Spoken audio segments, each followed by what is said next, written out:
Right, welcome to Real People, Real Talk. Thank you for coming on, Victoria. Thanks for having me.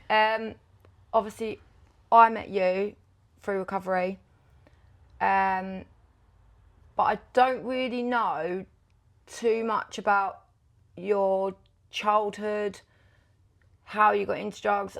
I don't even think I know the age of when you started taking drugs. And as well, I think people have such a sort of stigma with addicts that we all come from broken homes, and I didn't come from a broken home. No, me neither. No, well there you go then, and it was both the same drug of choice, weren't it? Crack and heroin. So when did you start? I think I was about 19. And how was your upbringing? So my mum and dad, I didn't see drugs. Like literally, I didn't see drugs. My mum's well against drugs, she always has been. My dad, he used to maybe go to clubs now and again, and he probably had a line on that. But he wasn't, I didn't see any of it. And there weren't no arguments. I had really good childhood. Like, we had a cottage in the middle of a field, so I didn't know anything about street life. I was quite naive. They split up when I was 12. I think that did affect me because I felt like I kind of blamed myself. I felt like, oh, he's left me. Obviously now I'm older, it wasn't that.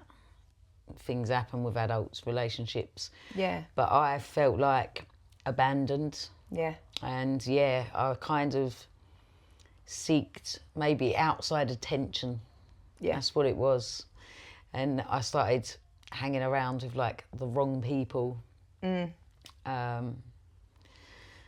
got to about, I think I was about it might have been about 18 actually.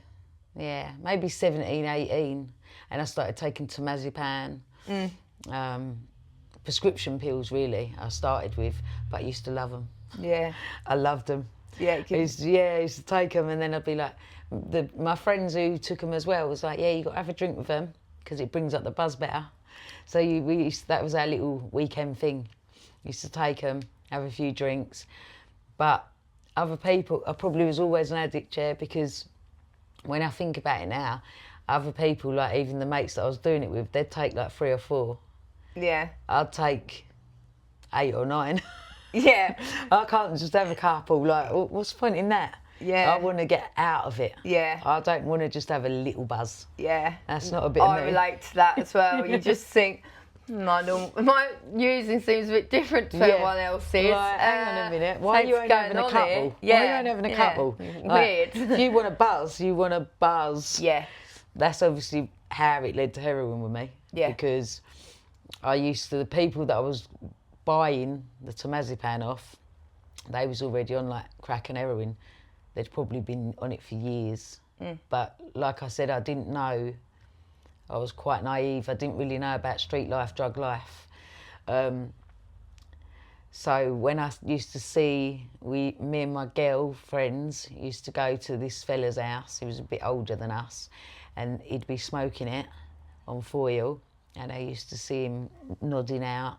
I think, oh, that looks lovely. Can I have some?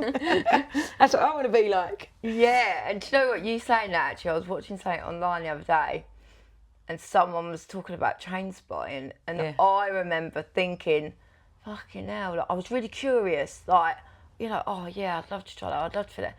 Like, and it's weird, isn't it? That's obviously saying something's not right. Most people would look at that Yeah. and think, oh God, that's disgusting. It's traumatic. But like you said, you watched it and was like, oh, that looks good. And I watched it. I used to watch the boy doing it and a couple of other people around us, our friend group. I think, oh, that looks really appealing. Yeah. You read in your lap, but it's well nice. Looks great. You're just out of it. You just flopped on the bed. Yeah. Don't know what's going on. No, but that's what we want though, isn't it? Escapism from us, I think. That's what it is. I think that's definitely what it is. Also, I think I didn't tell you this a bit earlier. So, like, something traumatic as well happened in my life when I was about 18. Like a sexual thing. And I kind of wanted to block that out as well. I didn't tell anyone about it.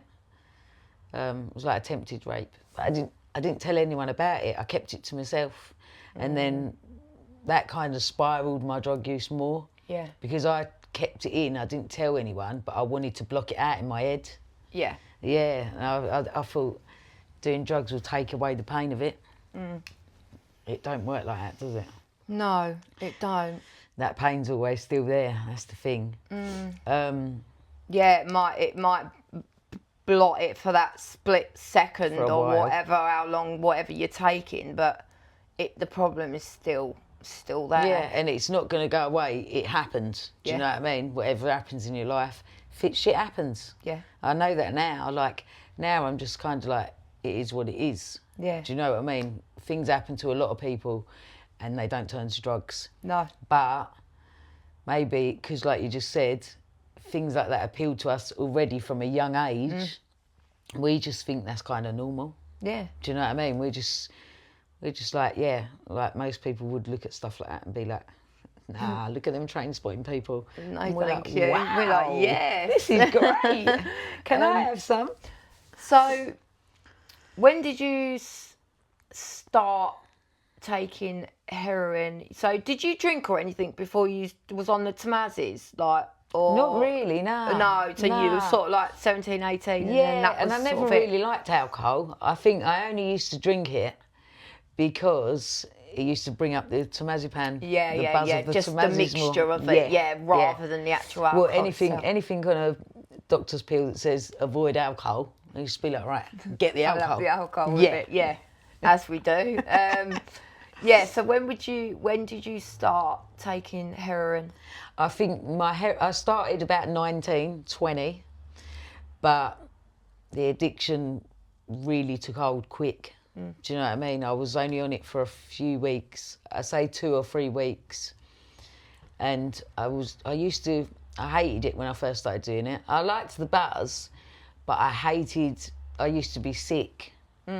It literally made me physically sick.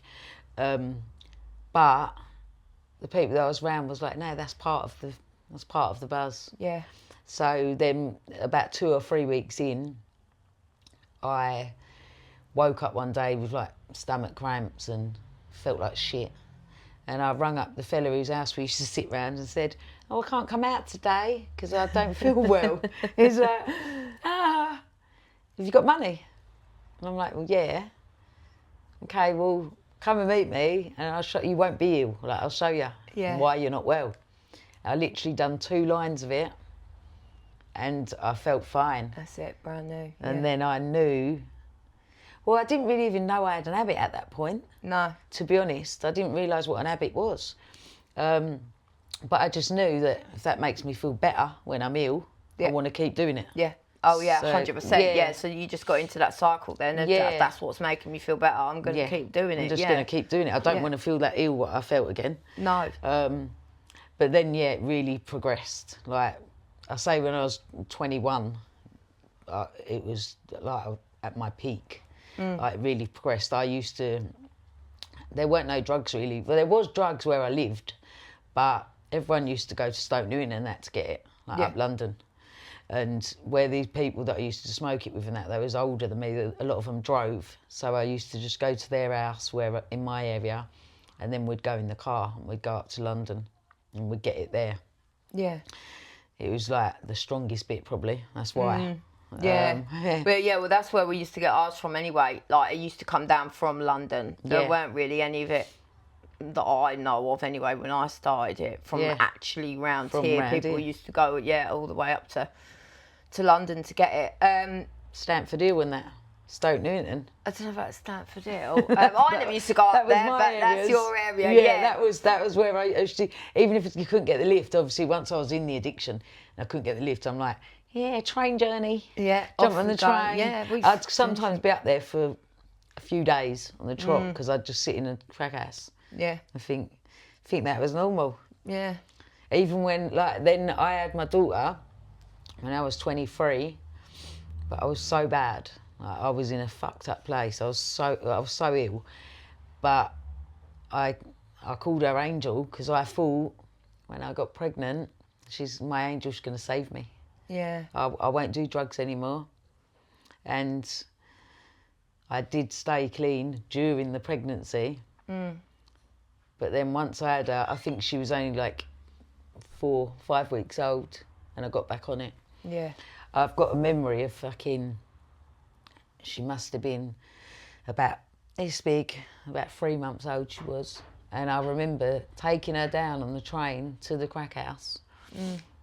In my head, I'm thinking, because it was like a big house, but you used to have to go, the front door was downstairs, but with stairs going up to the flat. Yeah.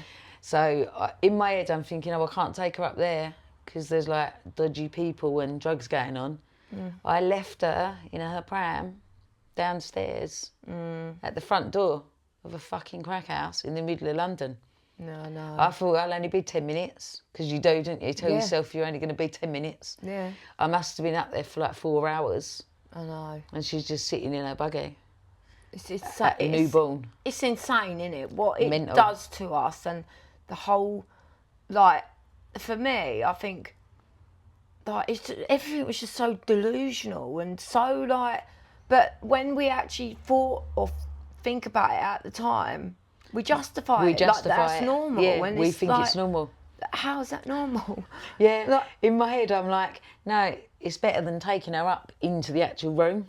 Yeah. Where they're all doing when drugs. they're just doing it, but no, you're leaving it. She could have got fucking taken, like she could have got kidnapped. But you don't, like you say, you kind of justify. Your head tells you it's all right. Yeah. It's mad. And that is the thing, isn't it? It's our head that is the issue. It's nothing really to do with drinking drugs. Obviously, we're addicts. Yes, it's to do with drinking drugs. Of course it is.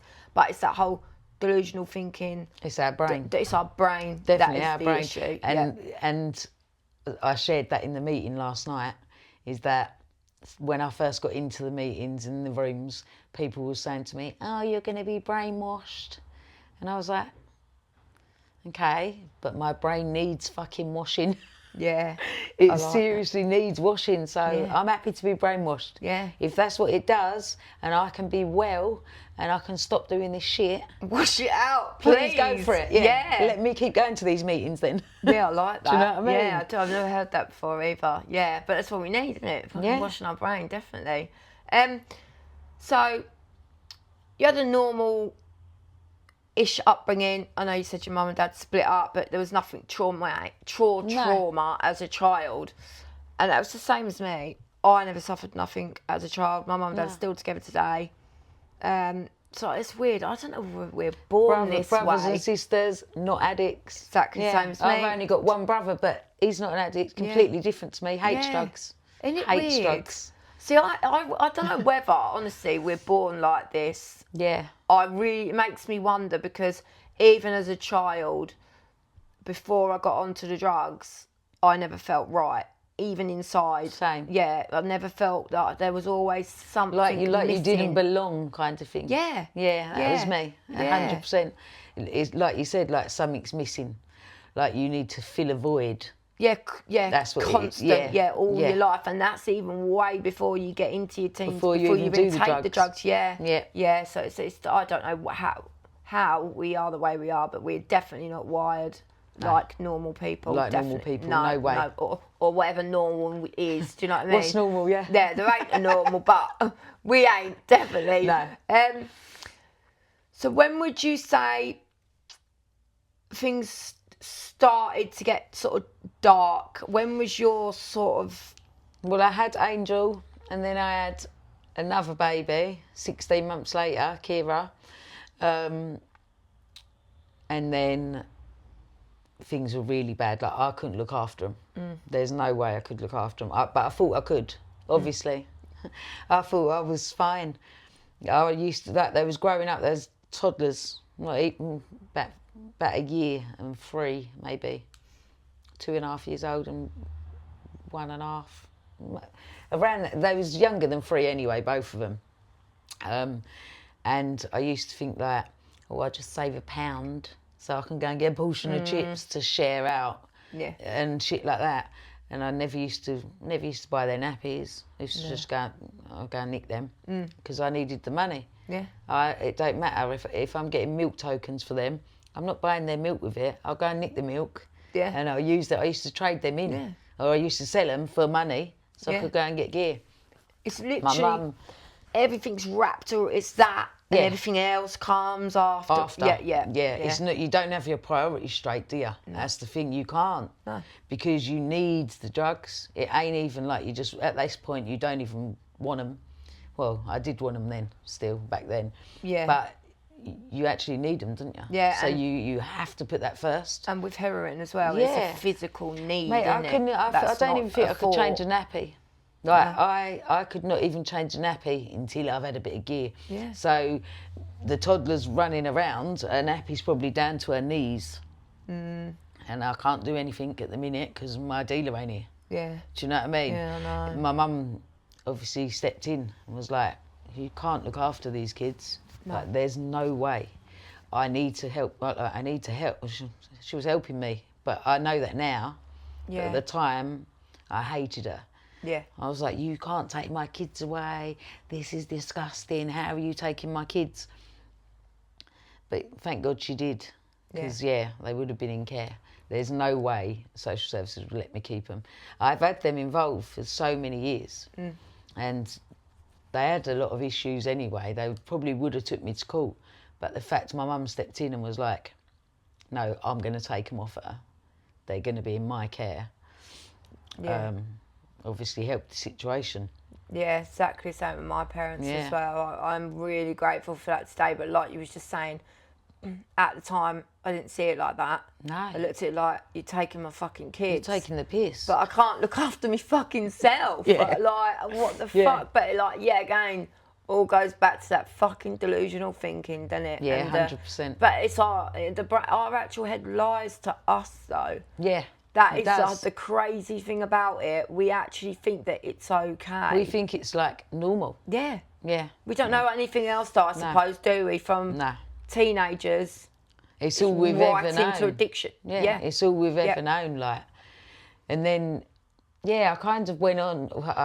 I didn't have kids for a while, but I split up with Angel and Kira's dad, and I met another fella, which is my Laney's dad. I then got pregnant with her, and my mum said to me, like, Victoria, I was still banging the drugs, so my mum was like, Victoria, like, are you sure, like, you can do this? In my head, I'm like, yeah, because I will never let that happen again. Like, it's already happened with Angel and Kira, I won't let it happen with the other child. Yeah. Same thing, stayed clean through the pregnancy. A couple of months later, not even that, probably 5-6 weeks later, I'm back on the gear. I just couldn't, no matter what I'd done, I couldn't stop. There was no way. And I think, cause a lot of people say to me, how did you stay clean when you was pregnant then, but you couldn't after? And I think... Was you on methadone? Yeah. I was always on methadone you was well, still. Was in the sense of that. I weren't sick. Yeah. So I think that helped. But I always think it was because I always thought, I've got to be careful because the baby, once the baby's born, we don't care about ourselves, do we? No. As addicts. We hate ourselves. No. So I was like, the baby's not inside me anymore. Fuck it. Yeah. It don't matter. Yeah. It don't matter about me. Not thinking that the addiction's going to take me and fuck up my kids as well. Yeah. Because I'm just like, the baby's not growing inside me. Yeah. It's fine. Yeah. And then the addiction spirals, because I probably started off thinking, I'll just have a little bit now and again. Yeah. We can't do that. I'd stuff one, it'd be alright. Yeah, don't fucking work out like we that. We can't do that, can we? Nah. No way. And I'll be honest, I couldn't even stop when I had my kids. And that's my truth. Yeah. I couldn't. And I could do, like, at the time, because I didn't understand what I suffered with.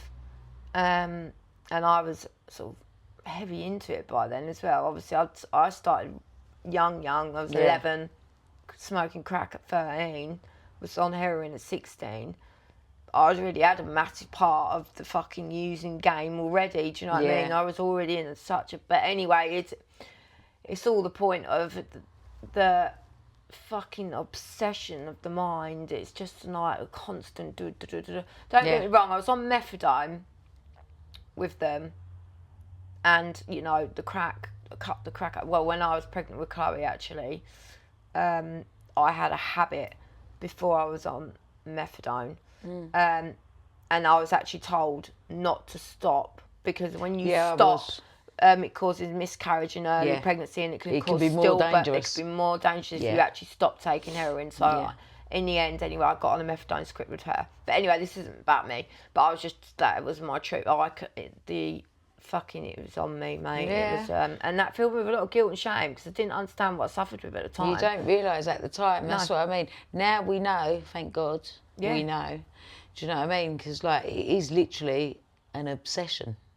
We can't even when we're sitting there and we feel like shit and we don't want to do it anymore. We can't see a way out. No. Do you know what I mean? This is the only thing that saved my life. 100%. Yeah. The meetings. Oh, 12-step fellowship all the way. That 12 steps, mate, is a miracle to me. Yeah. Because I tried other ways. Yeah. And some people slag off 12 steps and that. No. And, you know, each to their own. Some people it might not work for. Yeah. But personally, that is the only thing that saved me. Yeah. Do you know what I mean? And me too. And so how long was your addiction for? 20 years. So you had a 20 years, yeah. heroin addiction. Yeah. I didn't find recovery till I was about 2 months before my 40th birthday. Wow. Yeah. How long have you been clean now? 6 years, 3 months. What we on Tuesday? And 3 days. Yeah, get today. In, girl. Come on. That is a miracle. Yeah. Who can say it doesn't work? Nah. It saved my life. Yeah. Like that big book, I call it the Addict's Bible. It's literally, like I said, it's a miracle, mate. Yeah. There's nothing else. I tried everything over the years. It didn't work. Or I do like a little bit of time here and there off the gear. Yeah. But I was still on medication. Even at the beginning when I first found the rooms, I was like, I'm never going to be able to stop Yeah. the medication, smoking weed. Yeah. Like, I still got to have a joint at night. Yeah. Couldn't get that part of it. No. I didn't as well. And I thought, like, even, I always see, they still have delusional thinking sometimes, right? I just don't have a drink problem. Like, but I'm down fucking off last night at 6 o'clock in the morning drinking a K. I don't have a drink problem. I did as well, but when I come into the rooms, it was like, I could still have a drink though. Like, especially occasions now. It's like, no, you can't. Until you start doing it, you realise you can't do nothing. No. But I'm happy with that now. Same. I am actually at peace. At peace. Content. Yeah. That's the thing. We're at peace now and present and fucking able mums. Yeah. Like, how beautiful. I obviously told you I went on to have Lainey and then another one, and I did sustain a bit of sobriety, but never. I was still on medication, so I was never clean like I am now. No. And I'd done it for 4 and 8 years, so obviously I was a lot better than with the first two. You was medicated, so you was stable. Yeah, I was more stable, that's the word. Yeah. I was more stable with them two. But then they got to 8 and 4 and it weren't that way. Again, I was like, mate, social services are involved now. The school's saying stuff. I'm bringing them to school. I'm out of it when I'm doing the school drop-off. Yeah. It's 8:30 in the morning, mate. Yeah. I'm popping 6 Valium and thinking I'll go and get a quick brandy or something on the way to the school. Yeah, I know. Dropping him in like, all right. Morning, everyone. Hello, head teacher. Yeah, like they don't know Here's as my well. kids. Like they don't know as well. This is what happened at the end, when just before I found recovery. This is why. So I took them to school in that state, yeah. And the head It's teacher, not funny, but, no, but yeah. It is quite. It's not funny, but The delusional it's funny thinking side thinking of it, about yeah. oh my fucking God, what was I thinking? Yeah. So the headmistress rang me up, mate, about 20 minutes after I've dropped them and said, Victoria, you need to come in and have a meeting with us this afternoon. Now, I've been up for 3 nights, yeah, smoking crack. Oh, don't. It was one of them ones. No. That's the only reason I took the Valium in my head. Yeah, I've got to calm down a little bit. Yeah. Didn't think I'd I'd be look out of normal it. then, I'd be all right. That's exactly what I thought. So I'd been on a mad bender for 3 days, and I thought, I'll take these vows and have a drink so it'll level me out, so I can get them to school and I can come home, I can sleep and sleep it off. I'll be all right when I go and pick them up at 3, yeah. Obviously, that weren't the case, so she rings me and she says, you've got to come and have a meeting in the school.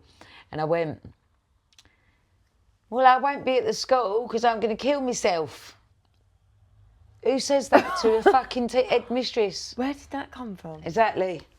I don't know. Is that how you felt though towards the end? Do you think? Did you want? I definitely you wanted to die. Yeah, yeah, definitely wanted to die. I tried a couple of times. I drank bleach at one point. I thought that might finish me off. But I wanted to die, but I don't think I really... I felt like I wanted to die, but I don't think I actually wanted to die.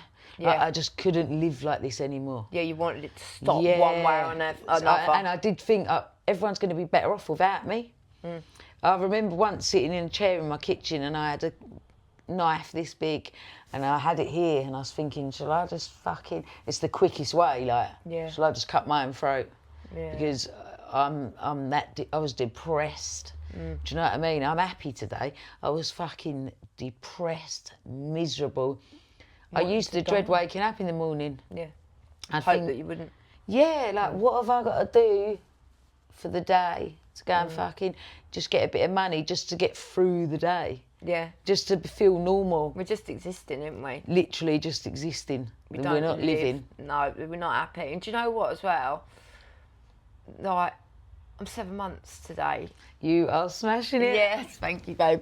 I love that. I love that. I'm so proud of you. Thank you, babe.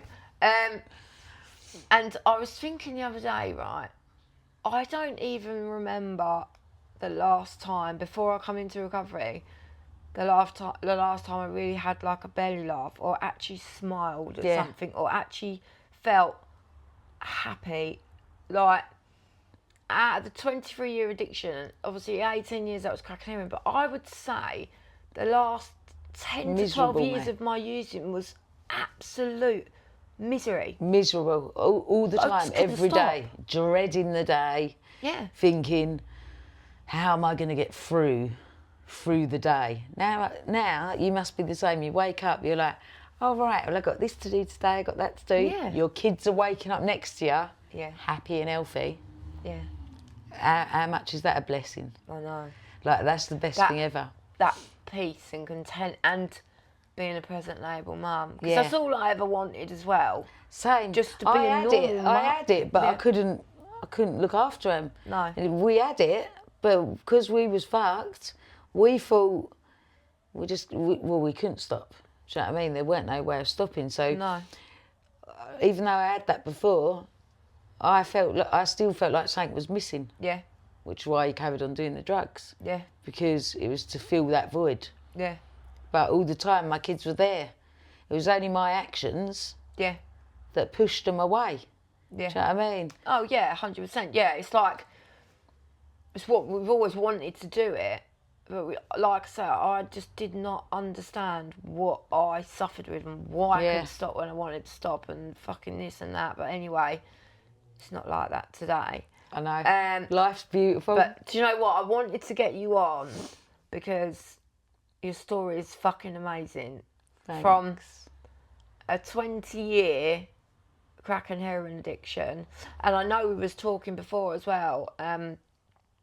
I didn't know because we were speaking, weren't we? And I'll be honest, the camera went wrong, everybody. I messed it up. She messed it up.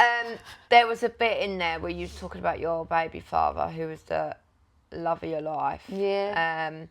You know, and he sadly passed away to this illness. 2018. Yeah.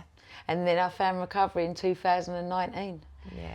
So that's another reason I found recovery. Yeah. I stood at his grave and I looked at my girls. My girls was obviously broken, it's their dad's. And I thought, I can't do this. I can't break them anymore. Do you know what I mean? And honestly, I'm getting emotional now. Oh. Honestly, right? He spoke to me. He actually spoke to me. He was like, come on, Victoria, you can do this. You're a good mum, the girls need you. He spoke to me, mate. You make me cry. Sorry. No, it's all right. I didn't think I was going to cry. I didn't cry when I spoke about it with you earlier. But yeah, I don't think I'll ever get over losing him, do you know what I mean? I still love him to this day. I love him forever. He was definitely, even though we was quite toxic together because of the drug use. But yeah, I mean, I had the 2 older girls, then split up with him and was in another relationship for 5 years. But then I got back with him still. Yeah, but you always loved him. It was never over. The 2 dads used to fight all the time. Right. I was a bit of a bitch. I think I played them off against each other for the 5 years I was with the middle Well, the ones. behaviours come into it as well, don't they? That's another thing with our illness. It ain't just, it's everything. Our behaviours, how we act. Yeah. You know, it's everything that comes with it. So that's what recovery brings as well. Yeah. Not just the drinking and using that goes away. It's all the other shit that comes with it, you know, the lying, the manipulating, the this, the that. Yeah, definitely. But yeah. When he spoke to me, that was it then for me. I was like, them words will stay with me forever. Yeah. And then that's when I was like, right, enough is enough. Yeah. It kind of kicked me up the arse. Yeah. Do you know what I mean? Yeah, so come on. Cause Yeah, this is, come on now. This will be you next. That was kind of how he was speaking to me. Yeah. If you don't sort it out, you're going to be here too. 100%. And then what's the girl's going to do, you know? Yeah. That's how he was coming across to me. Yeah, and He spoke to me. It's true, babe, isn't it? You know, so many people die from this Yeah. disease. Yeah. I think it's every couple of minutes an addict dies somewhere. Yeah. How sad is that? And that's why I wanted to get you on, get people on, because, you know, I knew about Trusted Fellowship, but I didn't really know about it. And I just think from someone like you that's got a 20-year heroin and crack addiction to being 6 years, 3 months and 3 days. 3 days clean and sober. It's mad. Like I said, it's a fucking miracle. Yeah. Yeah. I don't believe I'd be sitting here today if it weren't for the 12 steps. No. No way. That big book is powerful. 100%. Yeah, it is. There ain't no better book out there. No. To me, that's the Bible. Yeah. Do you know what I mean? Literally. That's our medicine. That is our it. everything. Yeah. Yeah, 100%. I wouldn't be here. No way. If I weren't dead, I'd probably be in a nut house. Yeah. One of the two. Yeah. There's no way I'd be here. And like I have all my kids back in my life and all. Do you know what I mean? Like Yeah. my 20-year-old, I've got granddaughters as well now. Aww. She actually rings me up and says, "Can I look after them?" Yeah. And I'm like, shit. She used to walk in the house. Yeah, she used to walk in the house. My mum would bring her around. She'd walk in, take one look at me and be like, "Nah, I'm not sitting here." Look at her eyes. Like she could tell, mate. I'm like, "I'm all right." What you talking about? Yeah, what do you mean? Yeah. But you know, like I think it says in the book, Charlotte, we always use it at the wrong times and all. Because my mum used to give me warning that she's coming round, bringing the girls. And I used to think, oh, I've got to have a couple of pills before they get here. The fuck's that about? I don't know. Like, why couldn't I just hold out? If I've got to take them pills still, fair enough, but wait till they've gone, after they've come to visit me. I know. I couldn't even do that. No. Mad. But yeah, It's insanity, all isn't it? in my life today. Yeah. All back in my Beautiful. life. And fucking, I'm down here in Clacton with the youngest ones. Yeah. Do you know what I mean? And I've had another little baby in recovery, haven't I? Yeah. I've had my little Who are Ronnie. with my children Yeah, today. who are out this today. Is what, and this is as well, like, this is not a professional podcast to me. All I want to do is try and get addicts together. The truth. Real people. Yeah. Yeah. Real people. It's literally in the front, Real fucking people, front real room. talk. I love it. Yeah, Yes. but look, and our kids are out playing. Yeah. We had a nice day out yesterday. Yeah. It's fucking beautiful. That's another thing as well. You meet new people in recovery. People think that their life's over and this and that, and you don't. You get a brand new life. No, you get a brand new life. Yeah. It's not even like you start living again. It's a life you've never had. Yeah. Isn't it? Yeah. Yeah. It's mad. I love beautiful. it. It is beautiful. Thank you for coming on, babe. Thank you so You're much. an absolute star. No, you love are. you. 6 years, 3 months and 3 days. And Get go in, on babe. you, girl, because you are fucking shining. Thank you, babe. I'm so proud of Right. you. Love ya. Love you too.